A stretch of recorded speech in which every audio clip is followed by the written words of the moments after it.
Hi friends, welcome back to my channel. In today's video, I'm going to show you how to turn on the 120Hz refresh rate on the Samsung Galaxy A34. If you're new here, don't forget to subscribe and give this video a thumbs up. Now let's dive in. Step 1. First, unlock your phone and open the Settings application. This is where you can find various customization options for your device, including display settings, security settings, and accessibility features. Step 2.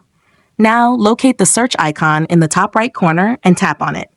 The search feature makes it much easier to find specific options without having to scroll through multiple menus manually. Step 3. In the search bar, type motion smoothness and wait for the results to appear. You'll see options related to display settings, such as refresh rate, notification effects, and more.